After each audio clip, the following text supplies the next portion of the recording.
Good morning again, everybody, and welcome to the second panel session of Energy Security and Green Infrastructure Week, which is going to be focusing on CCUS, that's carbon capture, utilisation and storage.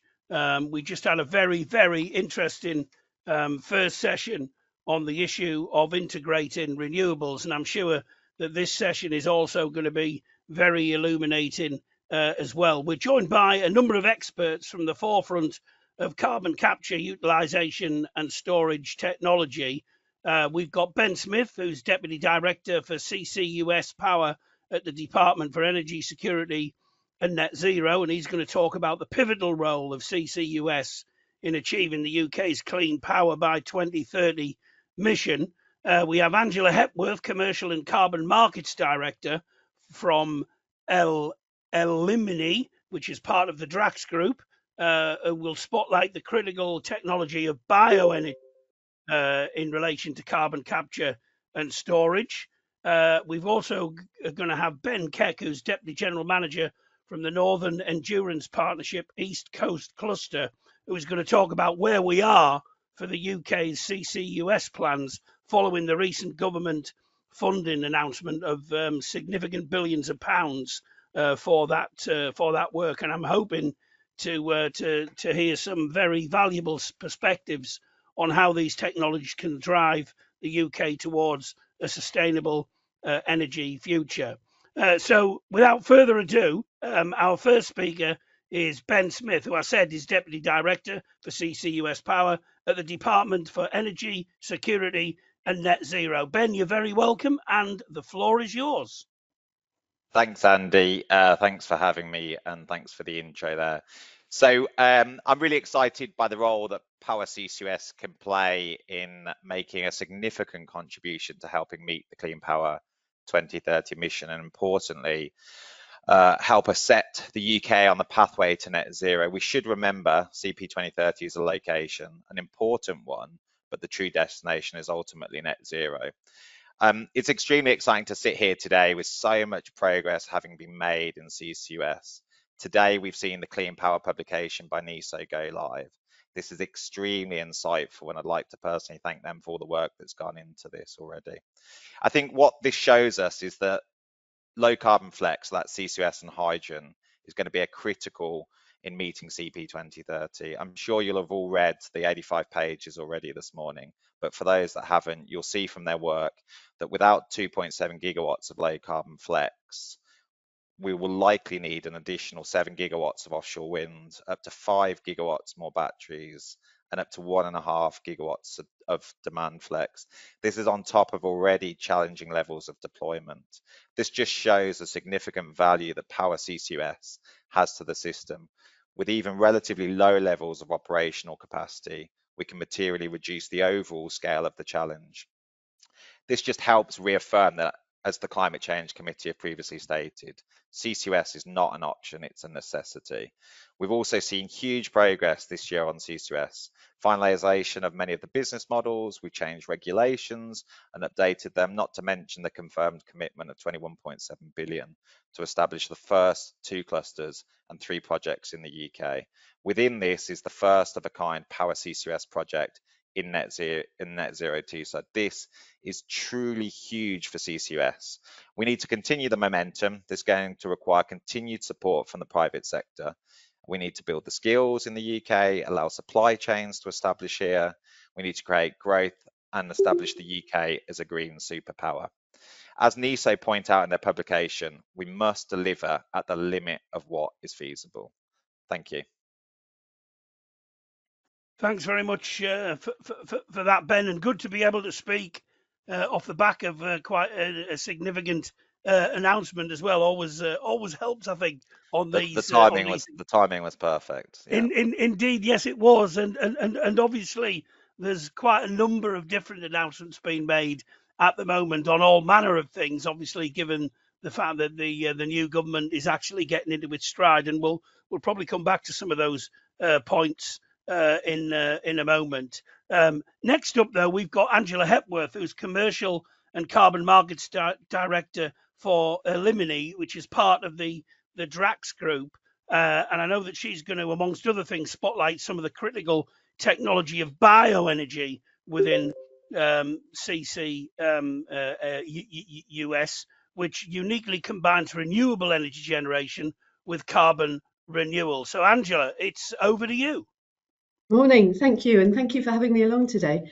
Yes, so we've already heard from Ben about why CCUS is so vital if we're going to achieve net zero, and specifically the role that CCUS can play in the power sector. So in terms of what Drax and Elimini are up to, well, we're developing carbon removal projects using CCUS and using biomass as our fuel source. So many of you will know the existing Drax power station up in North Yorkshire that already generates around 10% of the country's renewable power using sustainable biomass. And what our plan is we're going to be fitting carbon capture and storage to that power station, and we're going to be storing the CO2 that we capture under the North Sea, and that will turn that project into the largest carbon removals project in the UK, and we're hoping to have it online in 2030. So why is that critical to net zero? Well, there's a growing body of evidence that says if we're going to achieve net zero, we need carbon removals as well as carbon reduction. So you can think of carbon removals as the thing that puts the net in net zero. We should do everything we can across the economy and across the power sector to decarbonise directly as far as we possibly can. But there are going to be some emissions that are just very, very difficult or prohibitively expensive to reduce, and we need carbon removals to step in. I heard a nice analogy that you can think of carbon removals. If you think of the carbon in the atmosphere as a bit like a bath, and if you had a bath that was dangerously close to overflowing, you'd be turning off the taps to stop more CO2 or water getting in, but you'd also be pulling out the plug, and that is what you're doing with carbon removal technologies. And the IPCC and others say it's critical. The Climate Change Committee, when it's been looking at how the UK should get to net zero, has said that carbon removals, and specifically BECCS, is a critical technology. And as Ben said, we've had the republication of the NESO report on clean power this morning. And again, they've got BECCS in all their decarbonisation scenarios. The great thing about BECCS is, alongside providing carbon removals, it also provides renewable power. And it's a permanent source of carbon removals, and it's also very affordable as carbon removals technologies go. So carbon removals and BECCS are critical for meeting net zero. And what we're doing at Drax by developing our BECCS projects, both in the UK and internationally, is enabling that decarbonisation to happen cost effectively. Thanks very much, Angela, for that. And again, we'll have some questions around what you've been speaking on when we get to the Q&A session in a few minutes' time. I believe that we've now got another Ben, and that's Ben Keck, who's the Deputy General Manager from the Northern Endurance Partnership East Coast Cluster, who's going to talk about where he believes we are for the UK CCUS plans following the recent government funding announcement, and also the work of his own organisation and what it is doing with partners and government. Hopefully we've sorted out Ben's sound questions now. So when I say, Ben, the floor is yours, by the mysteries of the internet, he will start speaking to us all. Ben, over to you. Hey, Andy. I hope you can hear me okay. Perfect. Thank you. Good morning, and apologies for my technology challenges. Good morning to my panel compatriots as well. So I represent Northern Endurance Partnership, and as part of the East Coast Cluster, whereby we are the transportation and storage infrastructure provider to take the CO2 from the users for storage in under the North Sea, as Angela mentioned. And I'm also very pleased to be able to support, what is probably the first initial user will be the Power CCUS and Net Zero Teesside Power that will be the reality of what Ben had earlier mentioned about FlexGen, clean power FlexGen.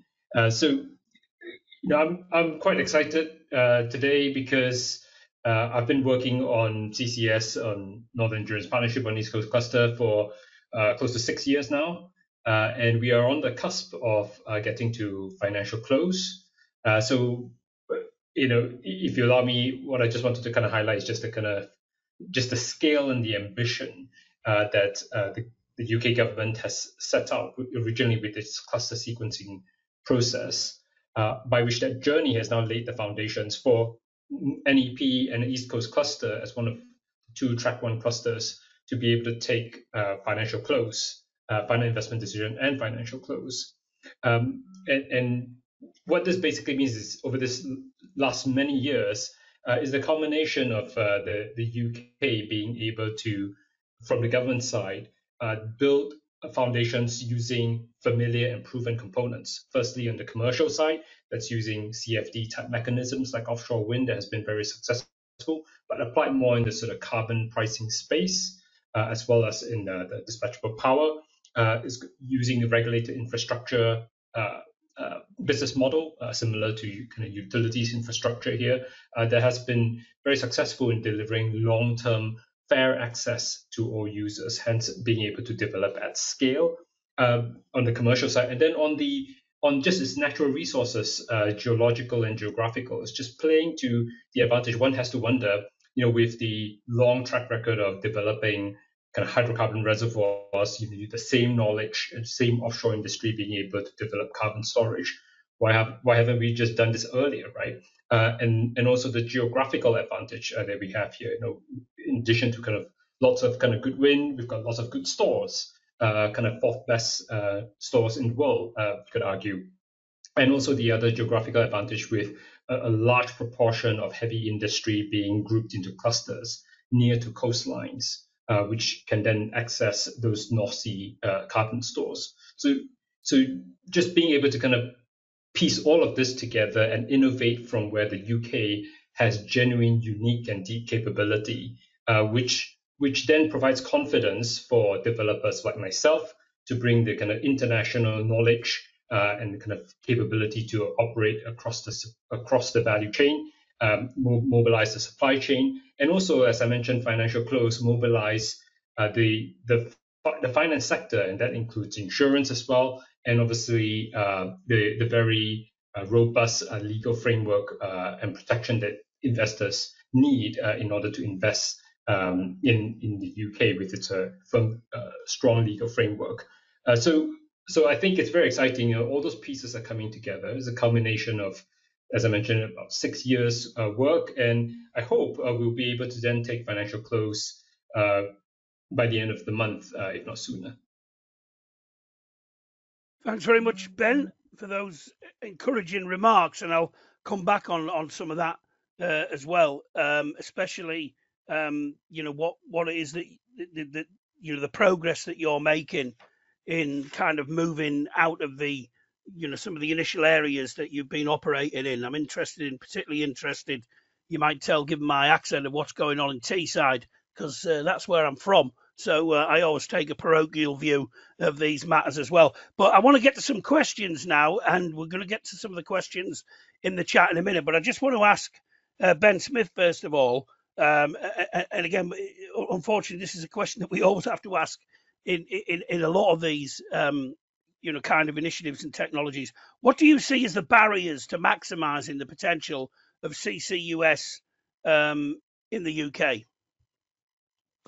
Yeah, thanks, Andy. There's several barriers I could talk about here, right? Costs, supply chains, speed of deployment, many of which we've seen real progress against. But the one area where I think we can all play our part is around public buy-in. There's still pockets of society that don't sign off to the need for CCUS. Consumers and taxpayers are going to need to help support this sector grow. So it's really important that we do everything we can to bring them along on the journey with us. I think to be specific, I think we need to continue to do more in this space. I think we can go further to demonstrate the needs case. It's much more than just Clean Power 2030. You really build CCUS networks for long-term GGR technologies, hydrogen production, to help decarbonise hard to abate sectors and to protect those industries and jobs here in the UK. Power CCUS does have a key role, particularly in the early years. CCUS can help drive private sector investment in building new, flexible, low carbon power, and also help decarbonise existing plant. I believe there's at least 11 gigawatts of power CCUS that can connect by 2035. 60% of that is existing plant today. This can be invaluable in helping establish CCUS networks in the UK and help make the UK a green superpower. I therefore support further work in all of those areas by us telling that story, how CCUS can play a critical role, not just in the UK, but globally in meeting net zero as well. That's great. I'm going to come back to that public awareness issue in a minute, because there's an interesting question that's been thrown up in the chat. But before I do, I just want to turn to Angela. CCS has faced delays under previous governments for all sorts of reasons. What do you think this new government, needs to do to get things going? Yeah, so you're absolutely right. There have been plans in the UK in the past to bring forward CCS, and they haven't come to fruition.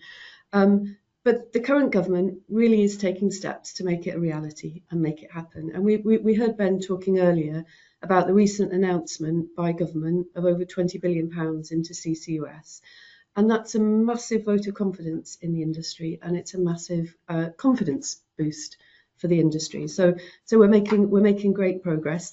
As ever with these things, great progress so far, but more to do.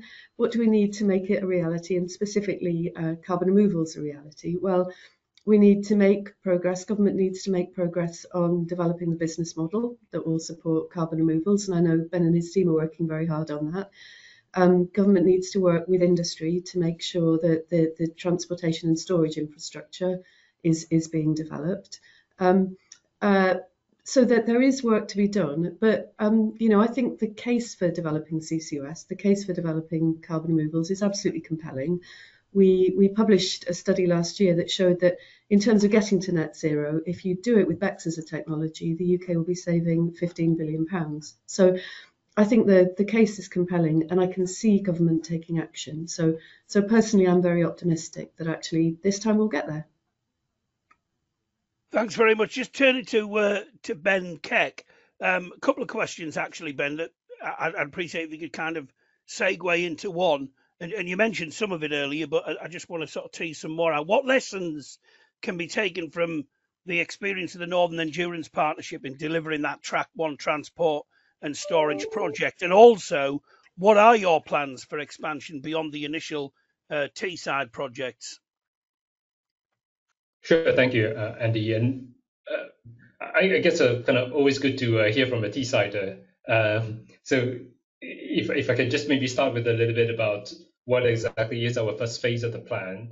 We are looking to store an annual average of about 4 million tons per annum by building out an initial set of infrastructure in Teesside with a pre-invested pipeline to go up to 10 million tons per annum and a storage portfolio, a stores portfolio that we're developing. They'll see us go potentially from 4 up to 10, all the way to 20 plus million tons per annum annual average injection. And East Coast Cluster is not East Coast Cluster without Teesside and the Humber. So kind of Humber is a core part of this, which I'll come back to in a minute.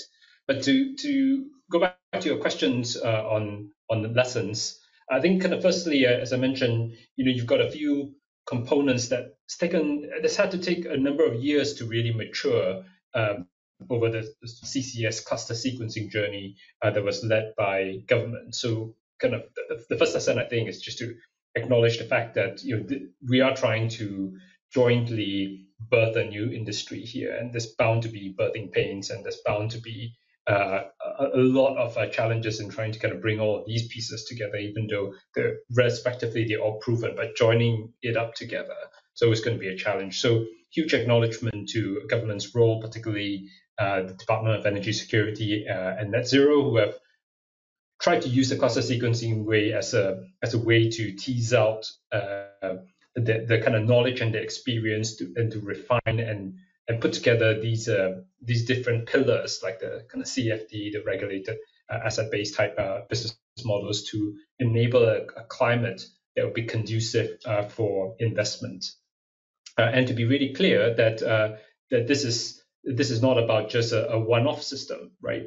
This is about a long-term system and a long-term set of policies that is underpinned, I think, by what I've been told is the biggest piece of energy legislation in a generation last year with the Energy Act 2023 to make a lot of this actually happen. So it's that process from government that, whilst we've gone through the birthing pains, we're going through the birthing pains, hopefully after financial close, that kind of means that the future tracks are going to be able to benefit from this and will be able to accelerate further. And I think kind of proof of the pudding is also in the level of interest internationally from various countries who have come over to Teesside. Teesside has probably never been more internationally popular, Andy, as a result of these projects being started there. I've personally hosted many tens of international delegations so far. So government's role really is one of the big kind of lessons here, by being able to put something in place that's long-term, that's well thought out, that not just other industries, but other countries can actually emulate. Then the second piece about kind of lessons, so hopefully that then means future tracks will be much faster. Second kind of key lesson here is about collaboration. So there's so many parties, right, including arm's length regulators like NSTA, Ofgem, etc., plus the supply chain, banks, and so on, that all have to kind of work together in order to actually make this happen. So the kind of collaboration is really important, and fundamental to that collaboration is, we talk about confidence in investment, but there needs to also be confidence in the timeline, right? So kudos to the government announcement and the commitment on that 21.7 billion pounds funding envelope. I think what goes with that as well is the commitment to enable the net zero clusters, and that timeline of how these projects come together is what builds investor and supply chain and financial confidence that this will be this will carry on. This is a multi-year, multi-decade endeavor that will bring as many users to maximize utilization of the network as possible. So collaboration is real key, and we look forward to kind of that collaboration accelerating and evolving to the next level. And then kind of final piece, I would say, kind of lessons is, you've got the kind of initial set of projects that's going to face some of its constraints.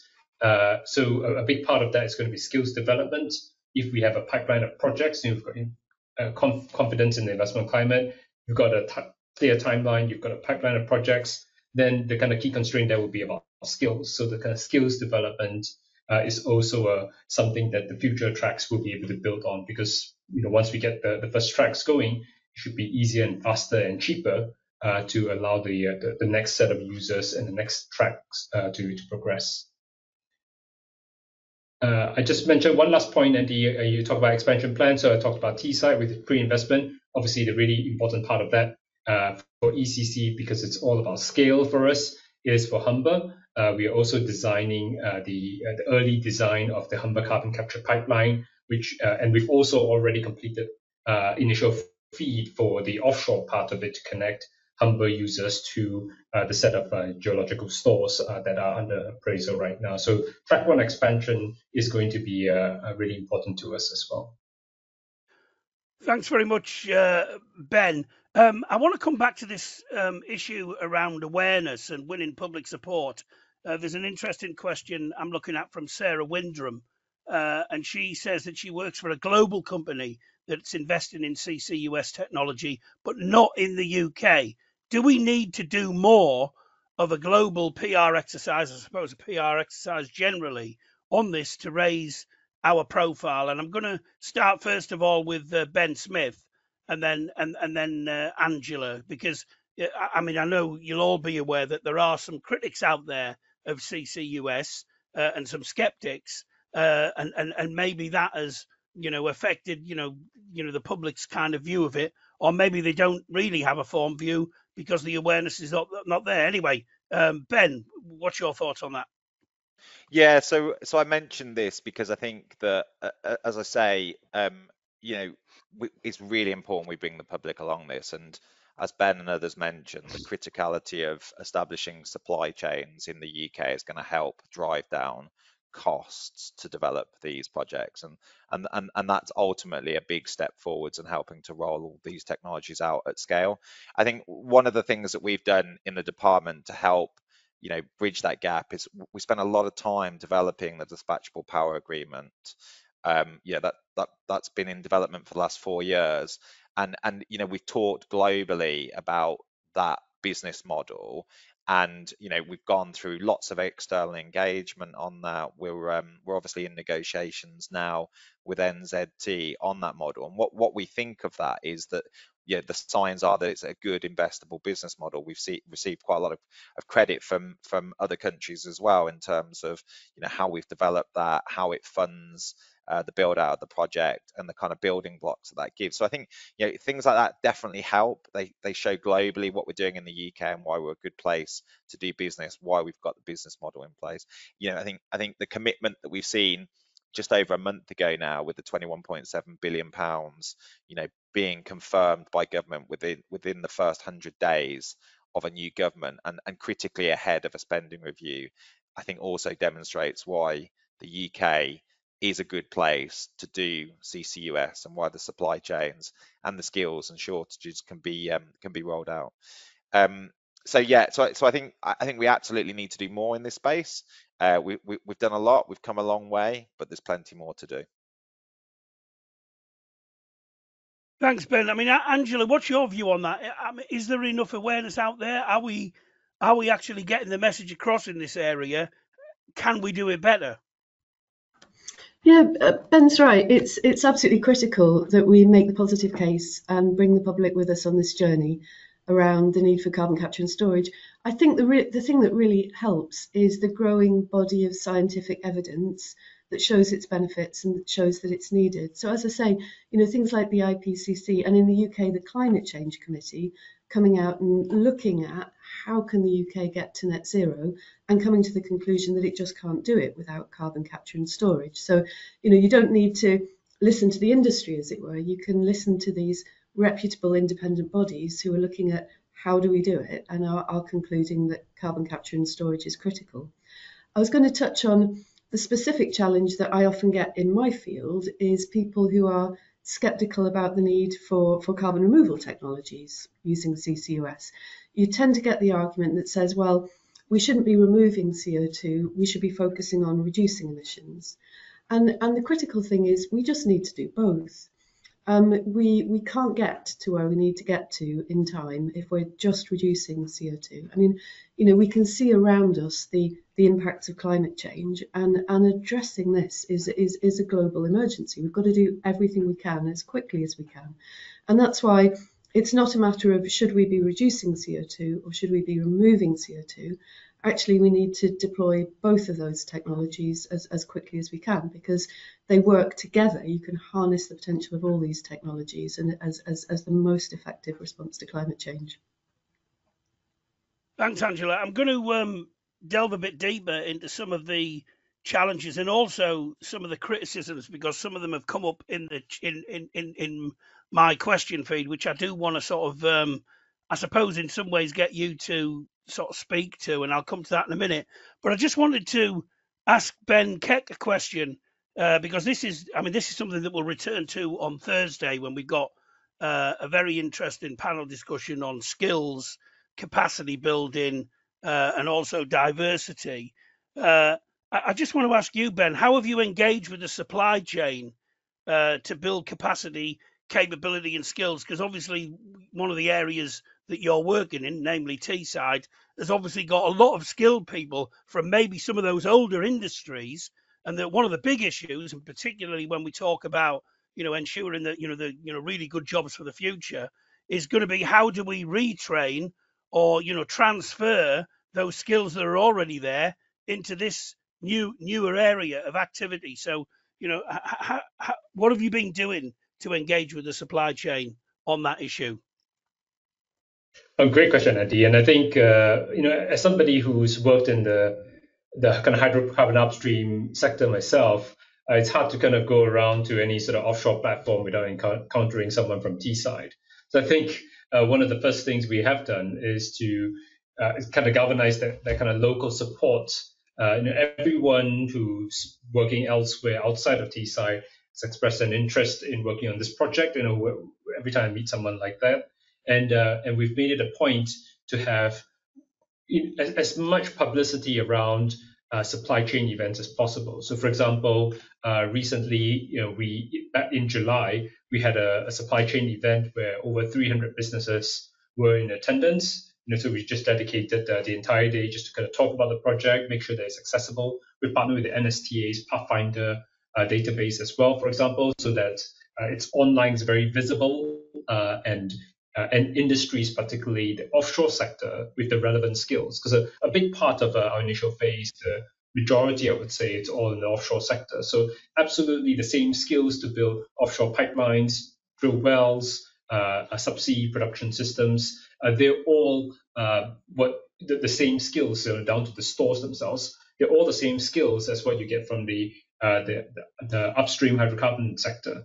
And so what we've been doing is engaging those companies to encourage them, right, to actually be able to use this as a kind of live example of skills transition within the energy transition. And the uptake has been very, very positive, right? So I think that's the first thing is about making use of those kind of skills that's already across the world internationally. Secondly, it's within the universities, those that are kind of going to be, it's going to be a 4.5 year program for us to kind of construct. So we're going to need operators, we're going to need people on site. So how do we get apprenticeships going? So we've got apprentices in my project right now, live or working on the project.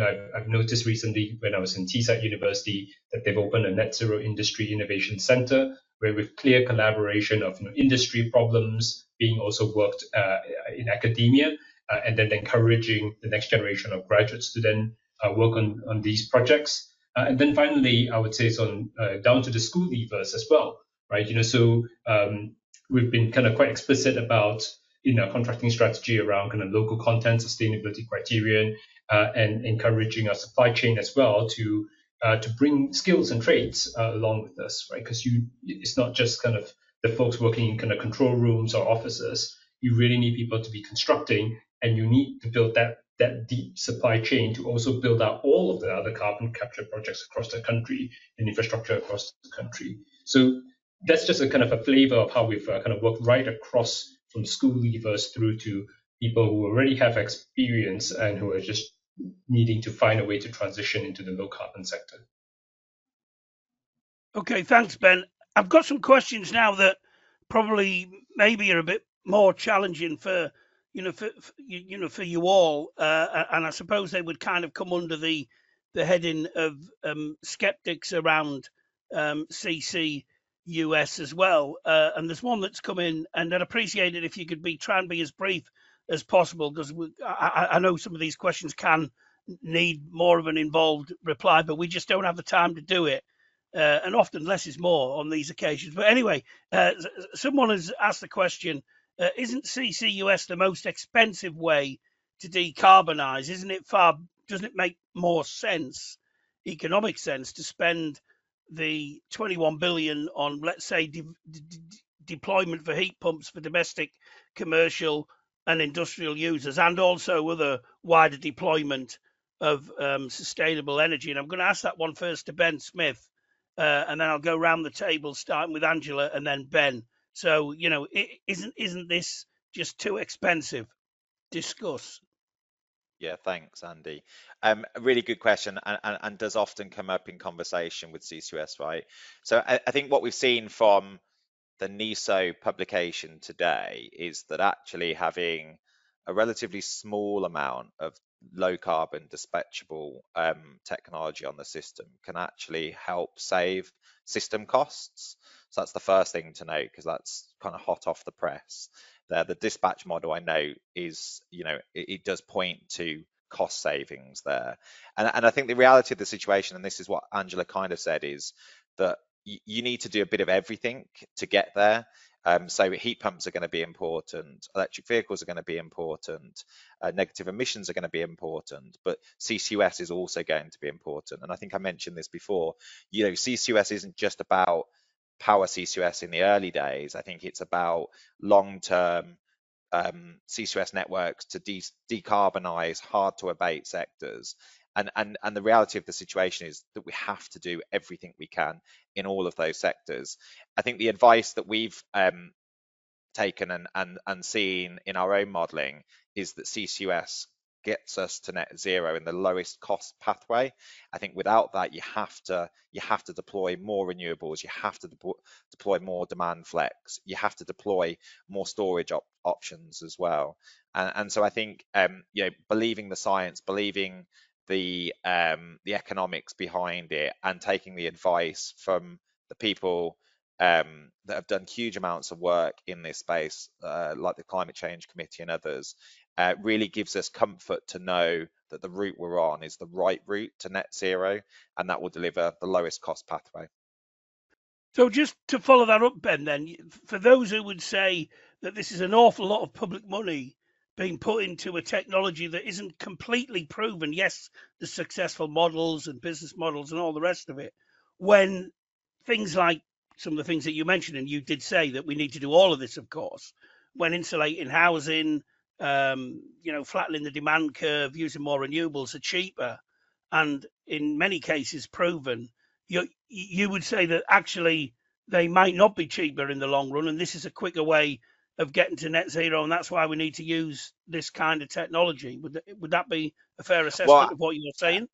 Yeah, I think you need to do all of those things to get to net zero. There's some really tricky sectors that are just going to be difficult, if not impossible, to clearly decarbonize. And so I think you need to do everything in all of those spaces.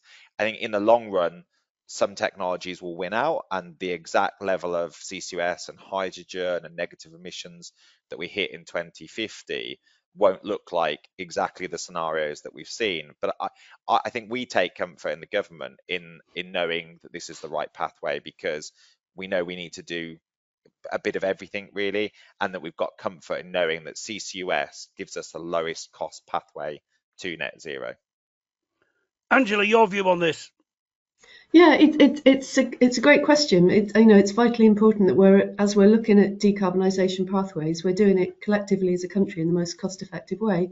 So, as part of our development process for our project, we got Baringa to do some economic analysis for us, looking at how much would it cost to decarbonise the economy with and without BECCS at Drax. We wanted to make sure that we understood we were on a firm footing in terms of the value for money case for it. And their analysis was very clear. I mean, as we get further into decarbonising sectors of the economy, some of the actions we have to take get harder and get more expensive. And the conclusion of that study was that it would cost £15 billion more to decarbonise the UK if you didn't have carbon removals from BECCS. And why is that? Well, it's because we already have to do a lot to decarbonise, for example, heat and transport sectors. But without carbon removals, you're having to take even harder, even more expensive action in those sectors. And overall, the impact of that means that it's more costly. So, we need to take action everywhere, but for the most cost-effective pathway, CCS and BECCS definitely have a role to play. And that's consistent with the Climate Change Committee's advice and the advice from the National Energy System Operator today. Okay, thanks. And Angela, just on that as well, and again, the C word, that's cost, has been used repeatedly here, and obviously I can see why that's attractive, to the government in the current climate, but also as well, the C word's very important to the end user as well. I'm going to quickly go back to Ben, and I know that Ben isn't in charge of the government's entire policy in this area, but isn't there a danger that with CCUS, the lower bills that we spoke about in the earlier session and transferring the benefits of sustainable energy to the customer, is there a danger that people could end up paying more through CCUS? Do you see that as a danger? Because again, that's another criticism I think that's been thrown at the sector. So when developing the DPA and when negotiating the current deal that we've got on and looking at the future pipeline, we've paid close attention in our analysis about the impact on consumer bills, because we're using consumer money to pay for power CCUS projects, right? And obviously the clusters themselves and the TNS network will come from taxation. So we've done a lot of work in this space, and actually what we can conclude from that is that without CCUS, consumer bills will be higher in terms of meeting net zero. So unless we row back and say, actually, we're not going to deliver net zero, consumer bills will be higher without CCUS. I have no doubt in that, and all the support and analysis that we've done and that we've referred to externally as well supports that sentiment. So without CCUS, it will be more expensive to meet net zero. And I think how helpfully the report from NESO today helps further cement that from a system operability perspective as well. Okay, thanks, Ben. Again, I suppose it's how we frame, this whole area, particularly with the public as well. And Ben, you spoke earlier about the stuff that you're doing in terms of trying to get people to work in the industry as well. But what about this, again, this public acceptance thing? Are you doing anything, given the fact that, particularly the work that you're doing in Teesside, which obviously isn't necessarily known as being the most the richest area of the UK, let me put it that way. How are you framing the actual work that you're doing in terms of what that means for people's access to energy and potentially cheaper energy in the future? Or do you not see that as part of what you're doing?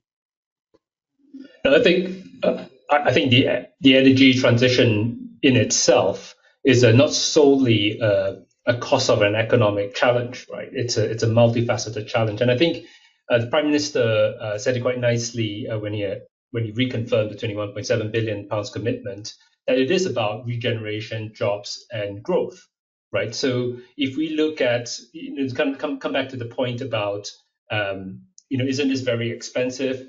To Ben and Angela's points, CCS is very specifically targeted at the hard to abate sectors. That's heavy industry.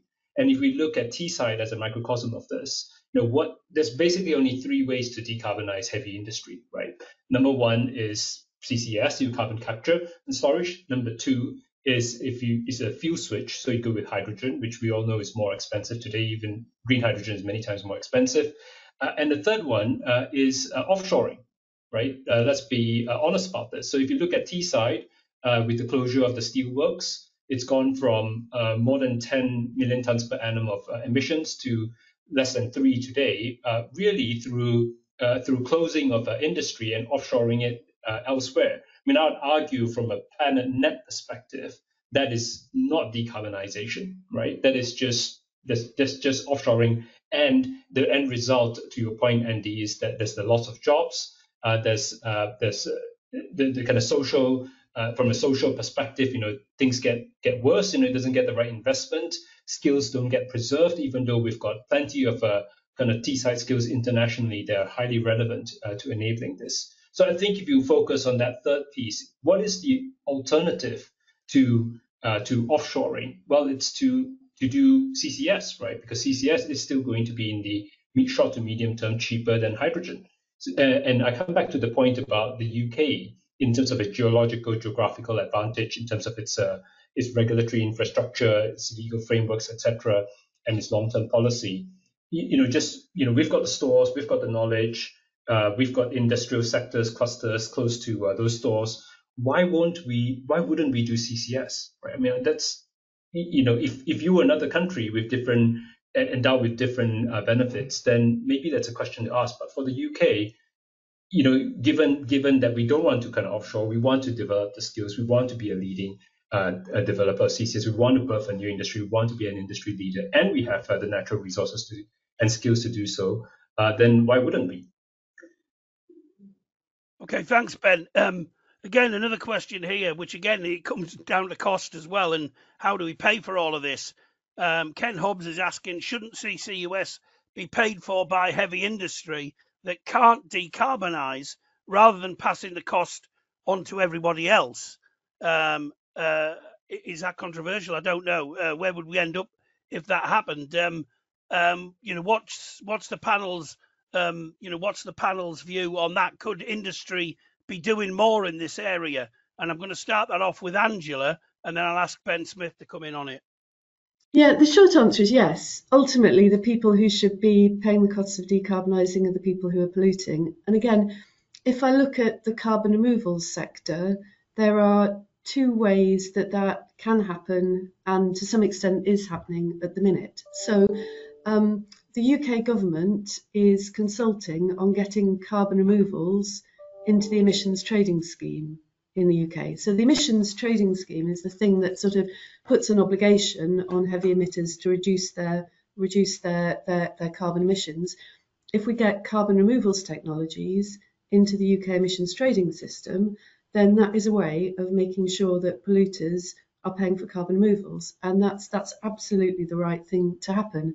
But in the meantime, in the carbon removals sector, what's happened is we've got the development of the voluntary carbon market. So this is corporates who are buying carbon credits to use in their own decarbonisation plans.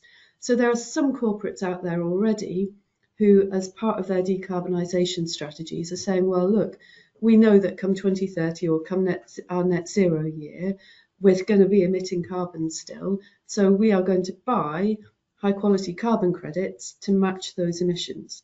And the voluntary carbon market itself has a checkered history, but if you search out high quality carbon removals, then that too is part of the answer. Corporates taking voluntary action to recognise where they're still polluting, that the right thing to do then is to invest in carbon removal credits to offset those residual emissions. Just moving on to Ben Smith again on this theme of should industry be doing more, because there probably are industries out there that could use different means of power as well, electrification, for example, and obviously drawing that power from somewhere else. I mean, what more can businesses do, and what's the government doing to encourage that? Yeah, so I kind of mentioned this, but for the DPA, electricity consumers will pick up the tab for paying for power CCUS. That will come back through the electricity supplier obligations that we've just amended to enable that to happen. So essentially, polluters will pay on the power sector. I think what it's important to recognise here, though, as well, is that there are benefits to protecting jobs, protecting growth, protecting wider economic benefits to UK consumers as well, right?